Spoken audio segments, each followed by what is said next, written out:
All right, welcome back to the Loft. This is episode 12. Today we're with Chris Daukaus today. What's up, man? Thanks for coming on, man. Of course, thanks for having me on. Thank you so much for coming, Chris. So first off, I want to congratulate you on the win. Thank you. You let them hands fly, man. I watched the fight.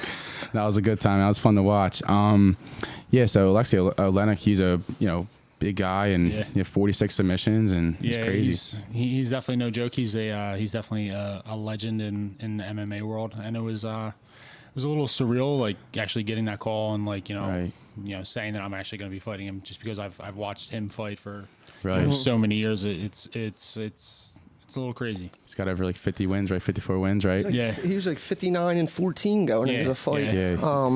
You're on a big 4-win streak now, and so me and Nick wanted to ask you. It's the first question we wanted to ask you. Okay.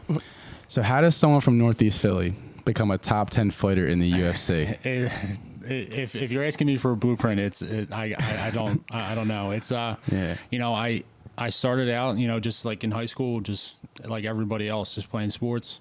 Right. I played lacrosse in high school. Once high school was over, I kind of didn't have any kind of sports. I went to Penn State Abington. Okay.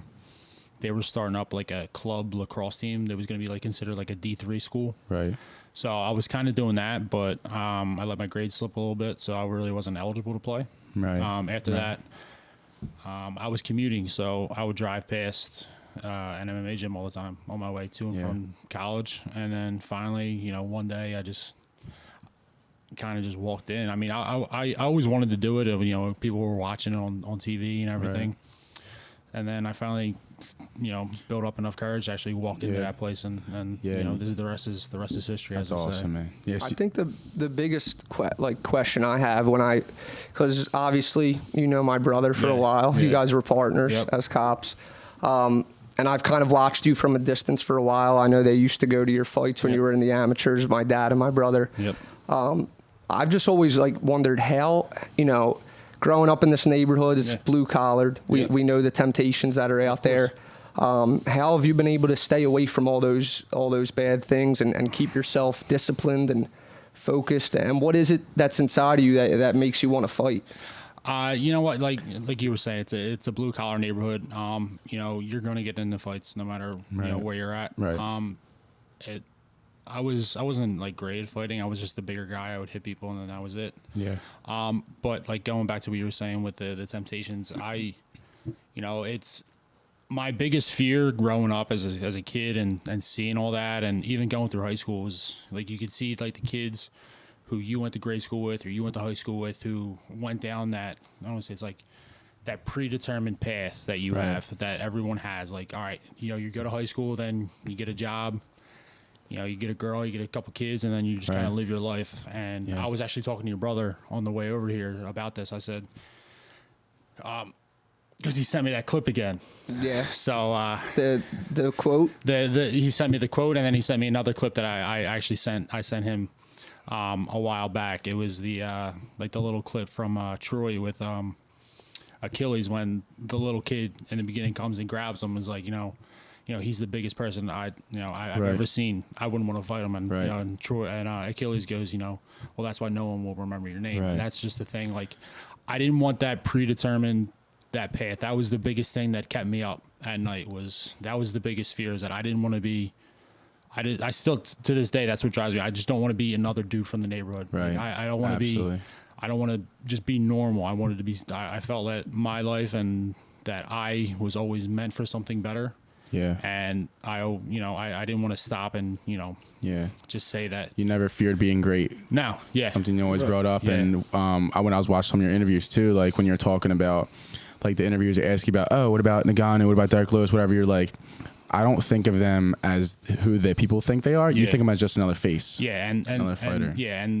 And that's the thing. People get so, caught up in all these, these great accomplishments and stuff. Exactly. That these people are, that they have, and it's great to look back and you say, he's a great person and he did all this, but when it's just you and him and it's time to go, and all that has to go out the door. Like, because when it boils down to it, it's just you against another person in there. And you think, why not me? Yeah. Why not me? Exactly. Why can't Chris Daukaus be the number 1-2 contender next year? Like, you know what I'm saying? Why not? So that's what you said in the interview with Michael Bisping after the last fight when he was asking you to like give a specific person, and at first you didn't really want to do it, but then you were just like Stipe. I mean, he's the guy he's number one, right? Exactly. I mean, and you're not. You're pursuing greatness. Yeah. Talk a little bit about that pursuit. Like, is it a lonely road?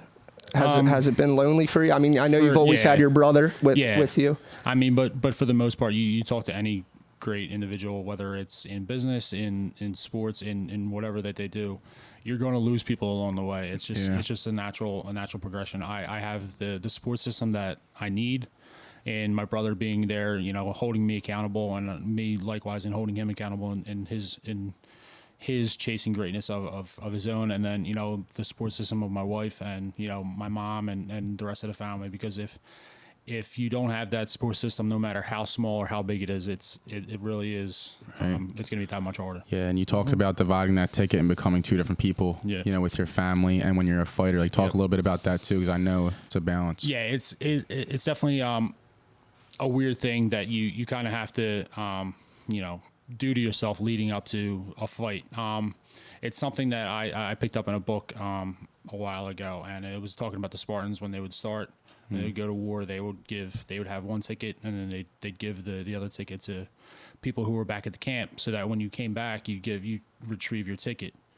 But my biggest thing is, like, when I leave my family, I'm leaving that part behind. I'm leaving that that comfort, that civilized part of myself at home with my family, because that's where it needs to be. That's the type of person I need to be when I'm at home with my wife, when I'm at home with my son. I can't be, Chris Daukaus, top 10 heavyweight, at home all the time when I got to change diapers. It just definitely wouldn't. It humanizes you. Yeah, you know what I mean? But just that ticket that you always carry, that's the price that you have to pay. That's the price that I'm willing to pay in that octagon. And it's people talk about especially from the neighborhood, people I'm all about that life, but when it comes down to being about that life, there's very, very few people who are about that life. Because it's the hard road, right? Like, it's the narrow road that very few people are willing to take. Yeah. Your son's 2 now, right? 2. Yep. How in any way has that changed you as a person? Like, are they always on your mind when you're going into that octagon? Like, no, and no, he's on my mind up until fight week. Like, if we're on fight week, I fly out to Vegas, or when I was in Abu Dhabi, that's what it was. FaceTiming him, I'm calling my wife all the time, and my wife knows, like, right before I leave, maybe it's a couple of hours or like a half hour before I have to go down to the arena or wherever I'm going. Yeah. I'll call them, FaceTime them, let them know I love them and all that, and then that's the last time I'll think about that aspect of my life. I think. And then that's when that other side of you comes out. That's when that other side, because you have to be fully in on that. Right. And that's, personally for me, that's what works for me. I mean, other people might be different, but for me, that's what I found works. Probably would have worked for Conor against Poirier, because he had his kids come on a yacht and whatever. But so, all right. So I'm sure the people want to know, like, talk about Fight Island. Like, what's that experience like, man? It's definitely super weird. So you fly into Abu Dhabi. Well, you have to quarantine in Vegas for 2 days. So I was in Vegas, stuck in a room for 2 days, and then the flight sucked. I hate flying. It's a 16-hour flight. I hated it. Yeah, that's but it was first class. It was business class. It was super nice. I got whatever I wanted, but that's banging. But still, But once you actually arrive there, you're kind of like isolated in the fact that you have to go in a separate spot at the airport. Right. You on buses, and then you kind of go on this island, and once you're on the island, you're on the quarantine, and then it's literally anything you want for however long you're there. You literally can get anything you want. Yeah, it seems like they take real good care of you. Oh, absolutely. Dana does a good job for sure. Absolutely. It's great. I mean, my wife would hate if I had to do it again, but I would hate to travel, but I would absolutely do it again. Yeah, and you just fought in Vegas, right? Yeah, just fought in Vegas, yeah. So I wanted to ask, talk about the first call you got when you found out you were in the UFC. It was definitely surreal. I was on my way home from work. I was on 95. It was like 2:00 in the morning, and my manager FaceTimed me. He couldn't see me with it being so dark, and he's like, "Yo, you're getting the call. You're going to the UFC. You're fighting in a week for the UFC." I said, "Awesome." Ran home. But you only had a week's notice? Week's notice, yeah. So I was supposed to fight on like a Wednesday, and I got the call that Friday beforehand. They were like, yo, your fight's not going to happen. And I'm like all bummed out. And he's like, but you're getting signed to the UFC on Saturday. Yeah. So we're fighting Saturday instead of Wednesday. That's so amazing. That was awesome. But yeah, like I went home, woke my wife up at like 3 o'clock in the morning. She was freaking out. Like she didn't believe me for like 2 hours. She's and like, no. And you met Dana, right? Met like, Dana, yeah. Did everything. It was awesome. Good guy. Awesome dude. Yeah. You know, I met him prior to that when my brother were fought in the Contender Series, and then you know, it was really good to finally like, you know, be accepted in like the UFC. That's and like amazing. make that walk. I heard you say like you couldn't sleep that whole night after you got that call. What was that like? Well, after years and years of sacrifice and all that, what was that feeling like? It really is. It's indescribable in the fact that, you know, obviously nothing compares to like your wedding day, and nothing compares to having your first kid. Right. But that's the top 3 moments is, you know, pretty close, getting married, having a baby, you know, and getting called to the UFC. Right. Like think about anything. Like you get called like to the NBA, you're getting drafted or whatever. It's that. That's amazing. You've made it. You have that opportunity. That opportunity to be great and to accomplish all your dreams is now finally here. You just have to walk through that door and just start making it. So Nick brought this up earlier, and he wanted to talk to you about this. He said you had a lot of adversity coming up, a lot of fights canceled, a lot of to talk a little bit about that journey. And just being you know, as far as that, you know, the heavyweight division as far as amateurs in this region really isn't that great. There's only a few of us, and we kind of fight each other all the time. So I was 4-0 as an amateur. And then just going through the pro ranks up and, working your way up, trying to build your brand. There's really, you know, a key core group of guys. So there's really like 3 or 4 local guys who would give you like trouble, and you try to fight them as soon as you can. But going back to, you know, my earlier career, I was in a snowstorm. I was fighting in Jersey right over the bridge. Everyone came over. It was like a freak snowstorm. There was like 2 feet on the ground. Everyone from the, you know, my work came. Family came, and then all of a sudden the doctors you have to go through a pre-check.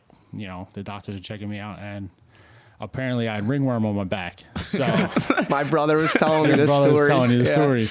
So I had ringworm on my back. I obviously didn't know about it. I mean, you know, you can't see the middle of your back. Right. So I had all these people. I had like 50 to 75 people make it through this freak snowstorm over in the Jersey, and then all of a sudden my fight gets canceled. You couldn't even fight? Couldn't fight. So so they're like, yo, you can fight, but your opponent has to accept it. So I was like, all right, cool. I was like, go talk to him. They went and talked to him. He said no.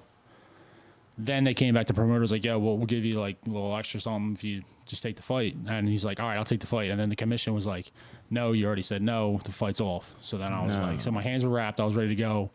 And then they came in and they were like, yeah, the fight's a no-go. So I immediately went out to the bar and started ripping shots and beer. But I didn't even tell anybody. So I'm literally standing at the bar with my hand wraps on, and I'm just ripping shots, and everyone's like, I guess you're not fighting anymore. That's what Eddie said to me. He was like, because he brought my dad too, and he was like, we all went to the bar, and we seen Dawkis at the other end of the bar ripping Jameson shots, and we were like, dude, what the hell's going on? Isn't he fighting? Yeah, like, nope. His and then he said all the cops in the group chat were like messing with you about it, ringworm. Always sending me little emojis of like diamond rings with like the worm next to it. That's funny as shit. It's been going on for a couple of years now. Speaking of the police, my brother told me another interesting story about so how long were you guys partners for? Like a year? Yeah, I think it was like a year and a half, almost 2 years. Yeah. So he said like, I guess the first week you were working together, you texted him something. Yeah. So it's you know, I have to trust who I'm working with, and that's with everyone. So I knew Eddie was like, you know, a good dude, neighborhood kid. So I was like, all right, let me text him, see how far this goes. So I texted him. I was like, yo, dude, I messed up. Like, you know, I need your help. I need you to help me get rid of this body for me. And he's like, what are you talking about? I said, just don't ask questions. Just come help me get rid of this body. And he's like, all right, fine. And then from that moment on, I knew no questions asked. He'd be the man. That's amazing. So loyalty's very big for you. Loyalty is that's one of my biggest things. And that's, you know, some people would say that's like, you know, a detriment or a downfall of my character. But I'm very loyal to the people who are loyal to me, and you can ask my brother that, or, you know, I've been with my trainer for coming up on 10 years now, and I wouldn't leave him for any other big name school or any other kind of, you know, head coach or anything like that. What's your trainer's name? Will Martinez. Oh, shout out to Will Martinez, Yeah, man. yeah, he's been killing it. That reminds me of you've definitely seen the talent, right? Yeah. The part when he's like, we got to go hurt some people. We got to go can hurt never ask people. about whose car we take. That reminds me of that. Yep. But that's something I've always looked at and like looked up to you with, was you and your brother, how close you guys are. Yeah. Talk a little bit about like that, your relationship with him and how that's helped you. And I know you guys were, in the beginning, it was just pretty much you two, like us, working out together. Yeah. Like it's been us for as long as we can remember, like as long as I can remember. So like my parents got divorced when I was super young. I think I was 8. My brother was 5 or 6. You know, my dad was always in the picture. He would, you know, we'd go over his place. You know, I think it was like every weekend or every other weekend we'd stay with him. But you know, my mom raising us, she was working, you know, 12-hour days. My mom's a nurse, so she was working 12-hour days, you know, 4 days a week. So my grandmother was raising us pretty much, but you know, she was an older woman, so she wasn't really like around much. So she would just be sitting in the house. So it would just be me and him. So, you know, we grew up. It was us, you know, running the streets, like hanging out, you know, doing whatever. And it was just a natural progression of, you know, training together. I mean, we never really got to play sports just because of the age difference. We're 3.5 years, so it was like right on that cusp of everything. Right. But it was always something I wanted to do, was, you know, like play sports with him and see how we could, you know, just play together. Right. But I'm glad that it worked out as far as, you know, training and fighting. That's cool. And us being you know, super close, because he holds me accountable for everything that I do, and I would like to think that I hold him accountable the same thing. You guys balance each other out. Exactly. So you mentioned, obviously you're a Philly cop. Yep. You're one of the most hardworking people that I know. He was telling me, he's like, dude, he works in the morning, then goes right to training, and then does promotion for UFC, whatever. Like, talk a little bit about the Philadelphia like police district you worked for, and you know, I'm in the 25th district, so North Philly. I've been there for 10 years now. Walked the footbeat there, and then just went right into the line. And you know, just I know fighting and police work hand in hand. Right. So I've been fighting as long as I've been a cop. So it's definitely you know, something that to balance it's special, but I couldn't do it without my wife, because she's been with me from the first steps of this journey. That's amazing. So like getting back to what you guys were saying, as far as like if I'm night work, I'll go to strength and conditioning in the morning. Like tomorrow is a Wednesday, so I'll go to strength and conditioning in the morning, like 9 a.m. Go from there. Usually have a training session like 11 or 12, and from there I'll go home, hang out with the kid. That's crazy. And then I got to go to work at 6 o'clock. So then I'll be at work at 6 o'clock, and that's just what I've been doing for. And now your body's just programmed for that. Yeah. I think of, I mean, I know from seeing my brother when he was a cop, obviously, like just that lifestyle as being a family member. Yeah. Just kind of the things he would tell me, and I kind of think of it like you're kind of going to war in a way, but then at the end of the day, you got to come home to your family at night, you know? So, it's definitely super strange. Like I mean, this is just for all like first responders and like police officers. Like you have to be able to handle everything from, you know, helping finding a little kid to, you know, a dude shooting up a school or whatever. Right. It's like it definitely has its ups and downs, and it's a little crazy to think about that we actually do that voluntarily. Right. Has that helped you with fighting? Like you have to be prepared for any outcome in a way. You know? And I think that fighting has helped me with being a better police officer, as well as being able to go through that kind of, you know, crazy, you know, adversity in a fight that you don't know, like, all right, listen, this is my game plan of everything that's going to happen that I plan on doing and I plan on having, but you know, it's a fight, just like life, and it could take you off on a crazy tangent. It's discipline, sacrifice, it's teaching you. So I actually wanted to know too, because I remember when it was one of the first the fights in Abu Dhabi without fans, like Gaethje and stuff like that. So when you're in a cage with a man, there's no fans in the crowd, like that's like your primal instincts are just kicking in. It's crazy. Like, talk a little bit about that experience, because I know you're used to fighting with fans and stuff in the crowd. Like when you're fighting without fans, let's talk about that, man. I'm so curious. It's definitely super strange. Like normally, obviously, you're close quarters. I'm on top of you. You're on top of me. I can hear. You know, you're breathing, the type of like anxiety that you're going through, how hard you're working, how hard I'm working, and then you can hear like the impact. I know normally you can hear the impact anyway, but it's just there's something a little different about it. Just being we can hear it now. Yeah, it's super strange. You hear every shot. You hear everything. And that's what I think that most people don't realize. Like, you know, like if you're fans and you go there, like you can kind of get it, but then once you like move closer to the cage or the octagon, you can get it that much more. Yeah. But once they put microphones and everything in there and there's dead silence everywhere, it's definitely it's crazy, super strange, right? And you hear the coaches too, right? The opposite coaches. Man. Have you met Rogan yet? Joe Rogan? No, you haven't seen him or anything? Just the post-fight interview on the one fight, but other than that, I haven't met him yet. He didn't interview you yet or anything? Yeah, just on he did. My UFC debut, yeah. Oh, yeah. How was that? I mean, it was that guy's cool, got the biggest podcast in the world. Joe Rogan, we're coming for you. So you mentioned your debut at UFC 252, the Miocic and Cormier card. Yep. So talk about that whole experience too, because I know there's a lot of younger aspiring fighters that like the gyms. I know some fighters in UFC wrestling. So talk a little about that for those people that are listening. Yeah, that's definitely one of the.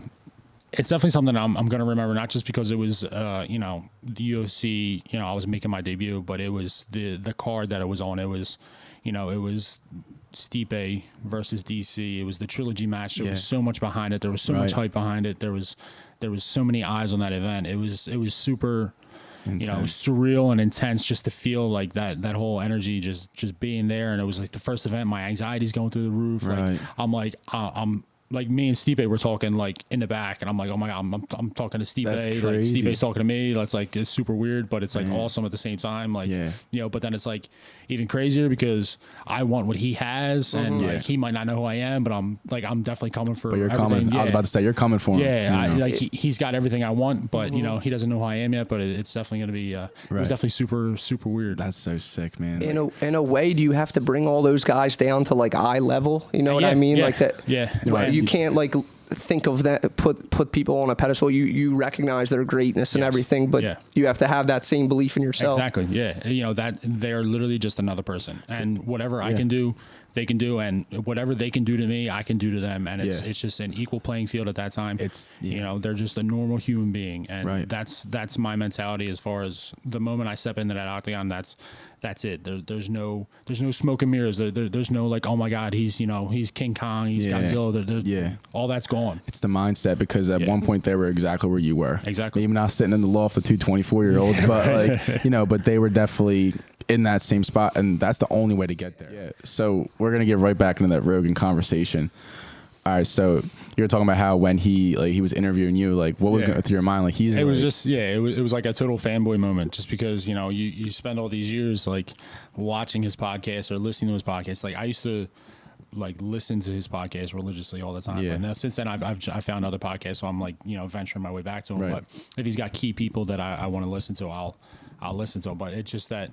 You always see all these people that you like look up to as like athletes, and I'm gonna be there, and then you're there, and he's like on the other side of the screen, he knows your name, he's like talking to you, and it's just like it's like a total fanboy type thing. Is he a good interviewer? Like, we're talking about Joe Rogan, by the way. I don't think we got back into that. We're talking about Rogan. Yeah, just talking about Rogan, the post fight interview. Yeah, he's definitely a good interviewer. Obviously he's the most popular podcast in the world, so he knows what he's doing, and it's super cool to experience that. And I actually hope to go in a little bit further with him. I'd love to do like a podcast. Everyone says they love to do a podcast. If you come on with, dude, if you go on a podcast with Joe Rogan, dude, I'll be insane. I'll be honored. That would be great. I'll be honored. But I wanted to ask you, so you're 3-0 now in the UFC. Yep. All first round TKOs. Yep. I know you said you don't plan for that, right? But when you're going into it, are you trying to get the guy out of there as fast as possible? I mean, especially when you're first starting out. I know you're trying to make a statement, with Dana White, like all that stuff. I know that's got to go into it a little bit. Absolutely, right? Because you want to show them that it's a business, but you want to show them that their investment, that they're making a return on their investment, and UFC fights and everything like that.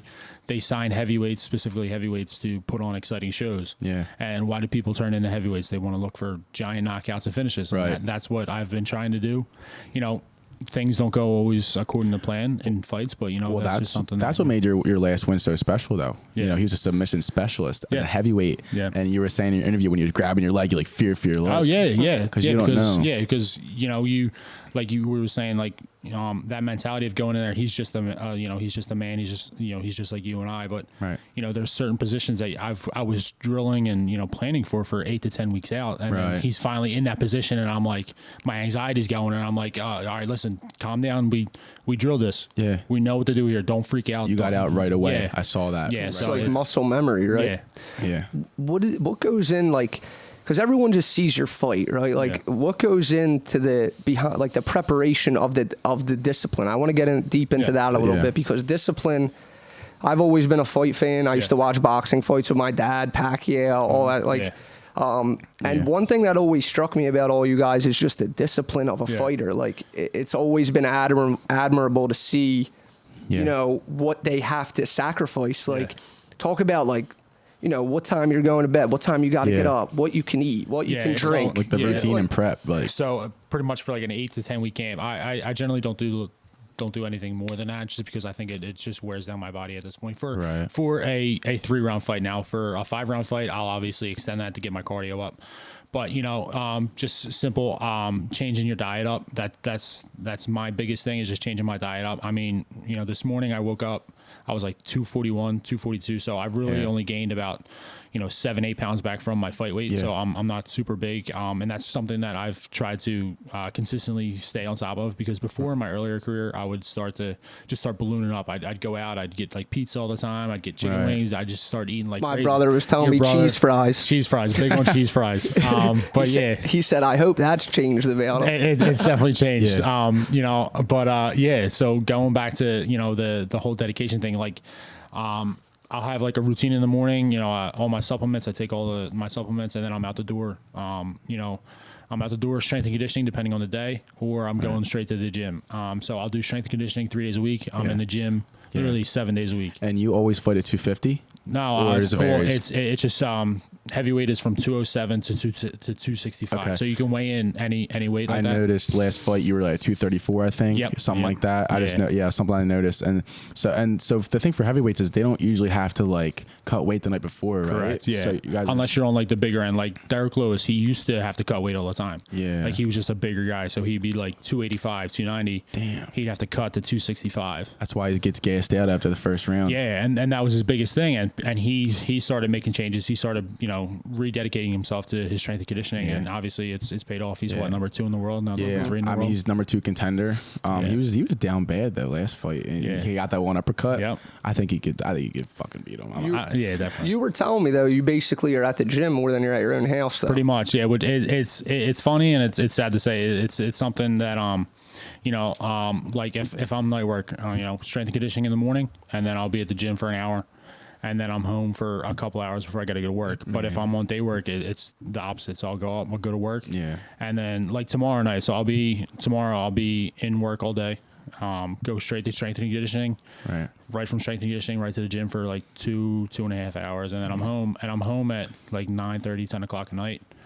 And then, put the baby to bed if he's not already sleeping and in bed. And then I'm up for a little bit, just, recapping my day, just, mental, going things over mentally, and then going to sleep at like 1:30 in the morning, and then I'm back off for work the next day. And that's just shout out to your wife, man. Yeah, seriously, shout out to my wife. That's crazy. That's a big point that, like, so at our core we're like a mental health podcast, stuff like that, but which is great, because that's actually not to cut you off, but that's like something that I picked up in my recent career that I actually got from my brother, like a mental coach. And I don't have a mental coach, but like reading like, not really like self-help books, but like mental health books and stuff like that. That's actually really been like a really big thing for me. I wanted to kind of get deep with him on that a little bit, because I know fighting is just as much, it's mental just as much as it's physical, like if not more, exactly.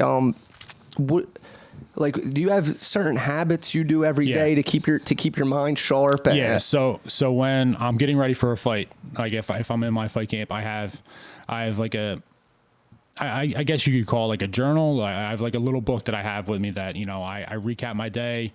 I set my week up. I recap each day, how I felt with, with work, how I felt with training, how I just felt like personally, like, if everything's going on with, if I'm having problems with, at home, if I'm having problems with people at the gym, whatever, I just like jot down and just try and work out those problems through that. And then I always read This one book is called Relentless from Tim Grover, and I always read that. That's like a fight camp tradition. That's just something that I do.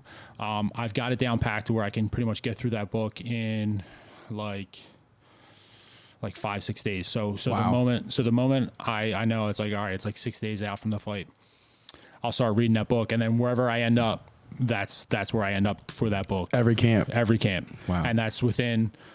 That has been the last, it's definitely the past 3 fights, maybe 4 or 5 fights. I've actually started doing that. Wow. And that's actually, my performances from when I started that to now is night and day. So any advice from that book? That's first of all, that's a great book. I've read the audio. I listened to the audio book, but I love that you're dropping books, because our people who listen to us like hearing of new books to read and stuff. Yeah. That he talks about, he was Michael Jordan's trainer. Exactly. The guy, Tim Grover, who wrote it. He talks about just that mindset of excellence. I don't know if you watched The Last Dance. I have not watched that yet. Just I got to try it. I check it out.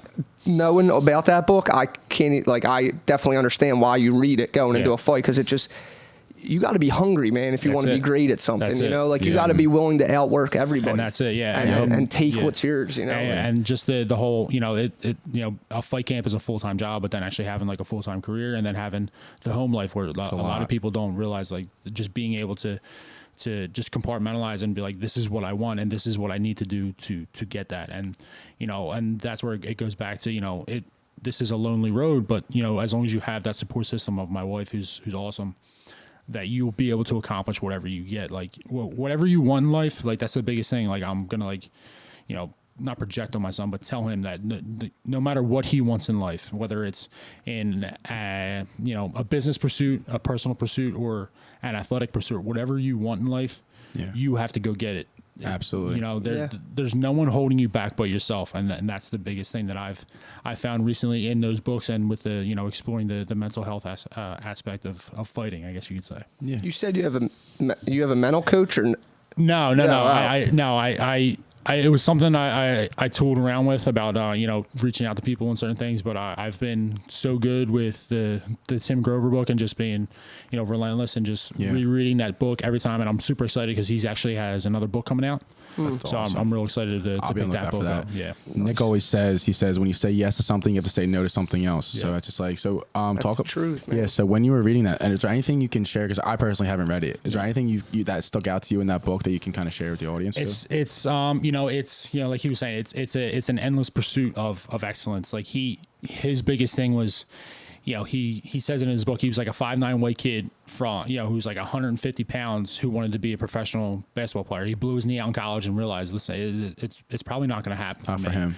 It's not going to happen for me. And then he had, he was going to college for, I think it was like kinesiology and then like sports science and everything like that. And people are like, oh, what are you going to be, like a friggin' gym teacher? And he's like, no, I'm gonna train professional athletes. I'm gonna be, the top guy. And that's like his thing, is like, he knew what he wanted. Right. And as long as you know what you want in life, and as long as you know what you want to do, anything that comes in your way, you just have to be able to smash through that. And that was the thing. Like, the last page that I read before going to the fight was, so like, I have a little tradition of like reading the book, and then right before, like, I'm getting ready to leave, my bag's packed, I got my fight kit on, I got my cup on, I got everything.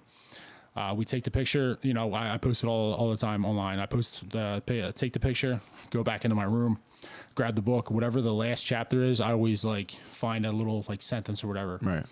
The last page, I forget which chapter it was. It's chapter 1, because that's all that dude does. Yeah. So all his chapters are labeled chapter 1 because they're all super important. He thinks that if you start putting numbers on things, people are gonna be like, all right, well, number 13 isn't as important as number 1. While here, everything's important. So the last line in the one chapter was like, go get dirty. And that's his thing. He used to say to Jordan all the time, back in their day, they would say, go get dirty. So that was just like that mentality that was the type of mentality I was carrying into that fight. I was like, I was willing to do anything that I needed to do to beat that guy. Yeah. And you're willing to die for it. Exactly. Man, did you have, coming from where we're at and being a cop and stuff, did you have a lot of doubt when you were coming up? Absolutely. And that was my biggest thing. And that's what I think it was the self-doubt, the anxiety that, I even to this day, like public speaking like this, like like, even though this isn't really public speaking, but it's going to be broadcast to everyone. Right. But like the media pressers that I have to do with the UFC, I would get anxiety. I'm like freaking out. Like being a police officer, you think, oh, he's totally cool with, going out and speaking with her. I hate public speaking. Like I hate like getting up in front of people. I hate like, just any kind of normal conversation. Like I'm awkward like with a lot of that stuff. Right. So I think that my MMA career and just training in general would have taken off a lot sooner if I didn't have that type of like anxiety or that buildup or that apprehension that I had. Right. And then, for whatever reason, I don't know what it was. One day I bought shorts, like training shorts, and I said, I guess I really have to go now because I bought the gear. So I at least have to go in and try. I didn't want to just, say I didn't, do it because of this, because of that. At least I didn't have any more excuses to give myself. Right. To not step foot in that gym. It's the first step. Yeah. And same thing with us when we did the podcast. Like, we just did it. It was just something you just do. You have to do when you're not thinking about it. Exactly. And, and you might not be good at it in the beginning. And what the tricky thing about whether you're fighting in front of people or whatever is like you're not necessarily going to be good in the beginning. Yeah. But the more you do it, you'll get better and better. Exactly. And people are going to think you're crazy in the beginning. Yeah, of course. But then you start pushing yourself, and then you're Chris Daukaus top 10 heavyweight, and you can say that with you have a chip on shoulder and exactly. It's the biggest fight promotion. Like it's the biggest fight promotion in the world. And you're number 10. I mean, and it's crazy. It's insane to think about. Yeah, the kid from Mayfair Tacony did that. It's insane. And you get to represent, man. Exactly. Do you feel you have to be obsessed? Like, are you obsessed with what you're doing right now? Absolutely. It's on your mind all the time. 100%. There's three things that are on my TV all the time. So there's like Disney, like cartoons for my son. There's cooking shows for when I'm dieting and everything like that, and there's fights. Those are the only three things that, like, if I could get the Food Network, Disney Plus, and then UFC Fight Pass or ESPN, right, that's all I would pay for because that's all that's on my TV. Like my wife watches like 48 hours and like cop shows, but I don't deal with that. Yeah, it's definitely not me. Yeah, she probably gets anxiety. Because Eddie was telling me like, when you guys used to be working together, you would pull up videos of techniques and stuff, and just you have to be watching obsessed. it, obsessed with it, like. And that was one of the biggest reasons I think he believed in you, is what he was telling me, was that he just always saw you either thinking about it or watching it, like it's just, if they're truly passionate about something, people will call it obsessed, or that's just, if that fits the mold of being obsessed, that's just me. That's just me being me. That's me. I'm always thinking about this. I'm always obsessing over like those little things, or like different techniques, or what I did wrong in the fight, or what I could have did better in a fight, or a fight from 3 years ago, what I should have did or what I didn't do. It's just it's things that you're always thinking about, and that's the way to get better, is just to absolutely just think about the things that you can get done, is just to improve yourself, and on a daily basis. It's every single day you wake up, and the same thing goes for like my strength and conditioning. Like if I'm doing cleans and my technique isn't great, I'm like, why isn't my technique great? Like, all right, well, I'm pulling on this side, or my strength and conditioning coach, he's like, dude, you got to fix your pulls, like you're gonna hurt yourself, and it's just it's you're striving for perfection. Now whether or not you're gonna get that's a totally different story, but you get as close as you can, get to perfection. That's what everyone's striving for. That's amazing. Got to chase it, man. Yep. So you talked about having anxiety.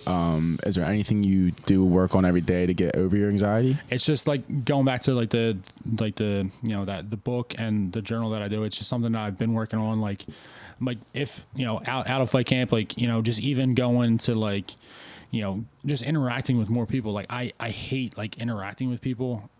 I know it's weird to say, but it's not. Yeah, I get it. You have that that apprehension where you're just I don't know what it is, but I've gone out of my way personally just to like people I wouldn't normally say hi to, or just in passing. And it's like, listen, just try and work on it a little bit. You maybe engage a little bit. Right. So that's just something that I've been trying to better myself with, just to try and get that anxiety away. Just because I don't know where it comes from. It's just something that I've always had. It's just something I growing up. I don't know if it was from getting bullied like as a kid, being the fat kid and everyone was just bullying me, or if that's where it came from or what, but it's just upbringing. Something. Yeah. Talk a little bit more about that. You were bullied when you were younger, and what role that's played in your life. Yeah. So obviously I'm a heavyweight. I was always the fat kid in school. You know, so like I was always athletic. I could always play sports. I could always keep up with everyone when I was just fat. I liked food. Just a body type, I guess, too. Yeah. And then just, you know, I guess like the lack of self-control as far as, you know, I would like eat my problems away. Like when my parents got divorced, I didn't know if I was like, if that played a factor. Well, obviously it definitely played a major factor in the way that my life shaped and the way that my life is now. But I don't know if like going through that and then having that extra anxiety, like if I was questioning myself, like growing up as a kid, like, am I good enough? Or, you know, so I guess I supplemented those feelings and everything with eating. And I actually gained close to 300 pounds. I was thinking it was 297 was the heaviest I've ever been. And then, you know, just trying to work on that. And then, you know, stepping into the gym, that was a major factor because I was up to, like I said, close to 300 pounds. Trained twice a day, every day for a full year. And then I made my amateur debut. I weighed in at 230 pounds. And then from there, your brother will attest to this. Just, you know, I joined the police academy, going through the police academy. The lifestyle that comes with being a police officer is, you know, you're eating shitty foods because you're always going. It's you know, a lot of us don't work in the greatest, you know, the neighborhoods where good food and good quality food isn't available. So you're eating pizza, you're eating chicken wings, you're eating whatever you can eat. I naturally progressed into gaining all that weight back, and then, you know, finally I'm getting everything under control. So so talk about what age do you start fighting, and when was like the moment that you were like, yo, I want to get into MMA, mixed martial arts? So I was in college. I was probably, I think it was like my sophomore year of college. So you were late. Late. So that's insane. Imagine if you were like 15. I know. Well, my brother was, you know, like I said, he was 3.5 years younger than me. He was like 15, 16 when he started. So I was probably around like 19 when I started. I did that. And then, you know, I was just going to classes, tooling around with the idea. I always seen the guys in like the MMA classes and all the fighters and, you know, them having fights. And I was like, you know what, maybe I want to try this. Like, again, back to the anxiety thing. I was like, you know what, I didn't want to live my life with like a regret. Like I didn't want to, you know, say that I was so close to doing something. I just didn't do it. So I said, you know what, I'll dedicate myself, you know, and I can at least say that I did it. If I get my ass kicked, I get my ass kicked, and I know that it's not for me. It's amazing. So you took the leap. I took it. You know, one whole year later, I got that, and I stepped in the cage, and then that was it. You're getting interviewed by Joe fucking Rogan. You weren't. I mean, you weren't afraid to commit to something, and you're. It sounds to me like what you're doing now, even with stepping out of your comfort zone, you're trying to get comfortable being uncomfortable. You know what I mean? Like, because you know when you're in the octagon, it's going to be uncomfortable the whole time, and you know you gotta, I guess, invite that in a way. You have to, and that's the type of, you know, you have to live that. Like it's cliche to say, but you have to live, you know, you have to get comfortable with being uncomfortable. And that's my biggest thing with everything really. Like ask my wife, like, when we first started dating, I was so self-conscious. I wouldn't take my shirt off in front of my wife, even like after we were dating for like a year, because I was up to like 275, 280. And I was just, I know she liked me. She was hanging out with me for like a year. Like she told me she liked me a lot. So I was like, I have no reason not to like show her everything like of who I was. But even then it was just like, I still had that anxiety. Like it was that last barrier that I had on myself that I couldn't fully give to someone else, and then it finally happened. So it was really good. That's amazing. It's like childhood trauma in a way kind of sticks with you as you get older, you know, and it's like you know, you're at the swimming pool and like you're the fat kid, no one wants to take their shirt off and go in the swimming pool. So you know, I mean, I wanted to ask him about your coach too, because we haven't really talked about him much, but the impact he's had on you. So I think he had the most impact on me in the trajectory of where I was and in the pursuit of this. After my first fight, you know, I won. Next couple of fights, I went 4-0 as an amateur. I was still at the same gym, and then there was a little riff at the gym that I was at. He left. Him and his brother left. They split from that gym. You know, we really didn't know what we were going to do as far as staying at that gym or whatnot. He calls me. He goes, listen, you know, well, a little backstory on him. He's a Bellator vet. He fought in Bellator. He fought in their tournament, made it to the semifinals. So he's just not some random dude. He's a vet. He's a legit. He legit knows exactly what he's doing. Right. He calls me up. He goes, listen, I'm splitting away from the gym. I really think that you and your brother can do something great in the sport, and I want you to come with me. I will coach you through everything. Right. And at that point, I knew that, you know, maybe I have to fully trust it. I have to fully trust him in his assessment and everything. And, you know, from that day, I've been with him, and I wouldn't, like, you know, I've said earlier, I wouldn't leave that gym for any other big name gym in the world. He didn't let you down. No, definitely not. You're really killing it right now. And someone believed in you Exactly. too. Like you saw him and he believed in you, and that made you probably feel like, all right, someone believes in me. I want to prove him right. Exactly. You know? And that was, I think, like you know, your parents are always telling you that you know, they believe in you. They're always proud of you. But to have someone outside of a family member, realistically for the first time, tell me that, you know, that they believed in me was something that was it was foreign, it was strange, but it was good, and it was something that I certainly trusted him with. So I think everybody needs that. Yeah. You know what I mean? Yeah, of course. Do you have any advice for any up and coming fighter in terms of like just mentality and how to go about it? Yeah. So, you know, growing up in amateurs, and then even with my brother, like, people didn't believe in us. Like, close family members who were, you know, not really close family members, but family members who were saying things about, you know, like, I don't know why you're doing this. Like, because they don't understand it yet.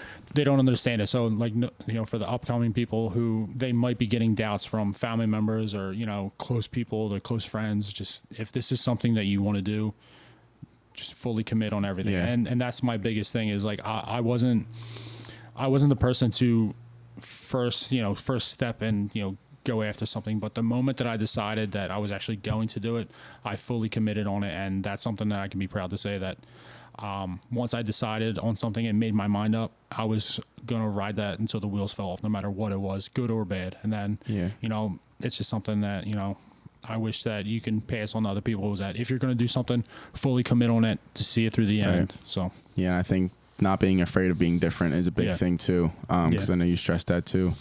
But yeah, Chris, where can they find you on social media? So, just check me out on social media. Instagram and Twitter are pretty much the big things that I check on the daily. Chris_Daukaus MMA, and then that's pretty much it. Hit me up and I'll try and get back to you as soon as I can. So I'll tag you in the description and stuff like that. I wanted to ask you too how you know Philly legend Shane Victorino, because I see a comment on I all don't your know stuff. Shane Victorino. He just comments on all my stuff, which is Really? awesome. Shane, I appreciate the comment and love. Dude, so flying awesome. Hawaiian, bro. Yeah. Like, I'll never forget that grand slam against CC Sabathia in the playoffs.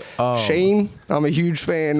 Just to say that if Chris makes a post about it and you comment, see it? we'd love to have you on. But every post I make about like fighting, he always comments on it. So it's I was awesome. like, dude, that's great. That's great. Like that's like a childhood like hero, legend, like commenting on your thing and like saying, "Yo, great job, like awesome fight." That's like when you know you've people are noticing is when Shane Victorino actually. I hope you realize the impact you're making on a lot of people, because you're inspiring people like us in the Northeast where like it's not normal to get out, and you know what I mean. So it's like you have the whole city behind you, man. Thank you. Like me and him were so excited to talk to you too, because just we're putting ourselves out there doing something here just like you did, and we felt. And it was just great conversation, and we're all supporting you, man. Thank you guys. Keep it up, man. You're making us all proud. Hope you can bring us to Abu Dhabi as a groupie soon. Definitely soon enough. But dude, so this is episode 12 of the Loft. Chris, thank you so much for coming on, man. Of course. I'm Kevin Nichols. That's Nick Huser. That's Chris Daukaus. And peace, guys. See you guys. See you.